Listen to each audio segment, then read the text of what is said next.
Hong Kong চায়নায় আসার পর বাংলাদেশ দলের সাথে রীতিমতো মাইন্ড গেম খেলছে হংকং চায়না। কিভাবে মাইন্ড গেম খেলছে সেটা বুঝতে হলে আপনাকে এই প্রেস কনফারেন্সটা বুঝতে হবে। হংকং চায়নার গুরু অ্যাশলে ওয়েস্টউডকে জিজ্ঞেস করা হয়েছিল যে বাংলাদেশ এখানে আসার পর আপনাদের অনেক আধুনিক সুযোগ সুবিধা থাকার পরও কেন এই ধরনের মাঠ হামজা চৌধুরী জামাল ভুঁইয়াদের দেয়া হলো প্র্যাকটিস করার জন্য, যেখানে ম্যাচ কমিশনার নিজেই আসলে অবাক হয়েছেন। কারণ যে মাঠগুলোতে বাংলাদেশ প্র্যাকটিস করেছে সেগুলো সাধারণত স্কুল পর্যায়ের খেলাগুলো হয় না, সেখানে তাদেরকে দেয়া হয় আরও আধুনিক মাঠ। এমনটা নয় যে এখানে আধুনিক মাঠ নেই, আধুনিক মাঠ থাকা সত্ত্বেও কেন বাংলাদেশকে এই ধরনের ইনজুরি হওয়ার সম্ভাবনা থাকে সেই ধরনের মাঠে প্র্যাকটিস করতে দেওয়া হলো।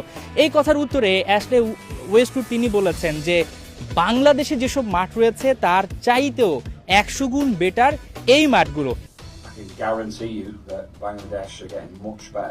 আমি আপনাকে গ্যারান্টি দিতে পারি, বাংলাদেশে আমরা যা পেয়েছি সেই তুলনায় এখানে তারা 100 গুণ ভালো ফ্যাসিলিটি পাচ্ছে। আমি তাদের ট্রেনিং ভেন্যুগুলো দেখেছি, তারা তাইপেতে প্রশিক্ষণ নিয়েছে, যা ম্যাচের 3 দিন আগে, যা এএফসির শর্তে পড়ে না। আমি মনে করি তাদেরকে পর্যাপ্ত প্রশিক্ষণ ভেন্যু দেয়া হয়েছে, যা বাংলাদেশে আমরা যে পুলিশ ভেন্যু পেয়েছি তার চেয়ে অনেক ভালো।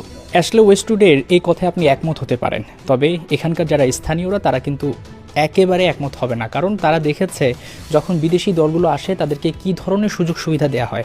বাংলাদেশকে মোটামুটি তারা একটু অবহেলা করেছে, খোঁচা মেরেছে এবং ঝালটা মিটিয়েছে যে এখানে আসার পর তাদেরকে দেয়া হচ্ছে স্কুল লেভেলেরও যে মাঠগুলোতে আসলে সাধারণত খেলা হয় না সেই মাঠগুলো।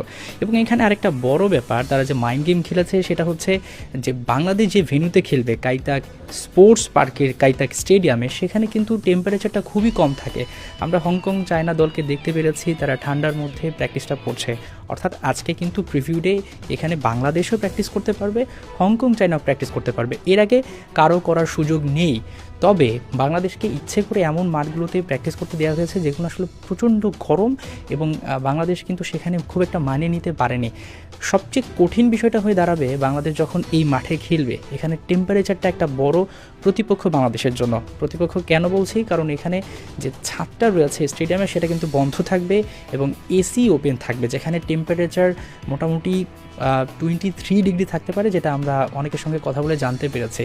সো অ্যাশলে ওয়েস্টউড তিনি আসলে ব্রিটিশ, তার মাথায় বিভিন্ন ধরনের খেলা চলছে, মাইন্ড গেমটা তিনি খেলছেন, এজন্য খেলছেন।